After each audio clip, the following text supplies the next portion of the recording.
Congratulations, she is pregnant. এইভাবে কাঁদছিস কেন মা? খুশির দিনে এইভাবে কাঁদে কেউ বল? কিসের খুশি মা? এরকম খুশি আমি চাই না। এই কথা বলতে হয় না। তো কিভাবে বলবো?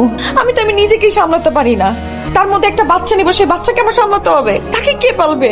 তার মধ্যে সামনে আমার ফাইনাল এক্সাম। আমি যদি এখন বাচ্চা নিই মা, আমার লাইফ শেষ, আমার সব শেষ হয়ে যাবে। শোন মা, এই যে বাচ্চা কাচ্চা না, অনেক মানুষ অনেক চেয়েও পায় না। আল্লাহ তোকে সন্তানটা দান করেছে মা, এটা আল্লাহর দান। তুই একটু খুশি হ মা, এরকম করে কাঁদিস না মা। আর আমার ফাইনাল পরীক্ষা, সেটা কি হবে? আরে শোন না, পরীক্ষা তো এবছর বছর দিবি, কোনো সমস্যা আছে? ধরো একটু। বুঝছি, আসতে বলো। তোমার সাথে হয়েছে যে তুমি বুঝবা, তোর বলে আসতে বলো, পয়সা লাগবে না। শোন, মাথায় হাত ধরেছে। কিসের মাথায় হাত ধরে দিবা? তুমি কখন এলে? কোনো সমস্যা? বাবা, আমার সন্তানরা যত্ন নিচ্ছে।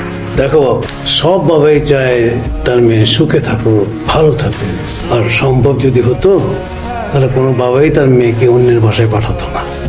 তুমিও তো এখন বাবা হচ্ছ। বৌমার শরীর কেমন? ভালো মা, ডাক্তার দেখাইছি কালকে। তাই ডাক্তারের বিল টিল এগুলো কি দিচ্ছে? কি দিছে মানে? আমি দিছি। তুই দিছিস মানে? এখনো ওর বাবার বাড়িতে আছে, বাবার বাড়িতে ট্রিটমেন্ট হবে, টাকা পয়সা ওরা খরচ করবে। তুই কেন আবার এগুলো টাকা পয়সা দিয়ে দেখবি? এই চুপচাপ, বেশি কথা বলিস। ডেট দিছে কবে ডেলিভারির? 27 তারিখ। তার মাত্র 4 দিন বাকি। বাবা, বাবা আসসালামু আলাইকুম। খুব তো বলেছিলেন যত্নে থাকবে, বাপের বাড়ি স্বর্গ। এই আপনাদের স্বর্গের নমুনা। এইসব আপনি কি বলছেন? আমরা কি ইচ্ছা করে করেছি এইসব? এটা তো একটা অ্যাক্সিডেন্ট, এটা যে কোনো জায়গায় হতে পারতো। হয়েছে, আর মায়া কান্না দেখাবেন না। আপনি আমার কান্নাকে মায়া কান্না বলছেন? প্লিজ আপনারা একটু চুপ করেন না। আপনি কি বলছেন? আপনি মার কান্নাকে আপনি মায়ের কান্না বলছেন? প্লিজ আপনার বিষয়টা একটু বোঝেন। বলার তো এখনো বাকি আছে, বলা তো শুরুই করিনি।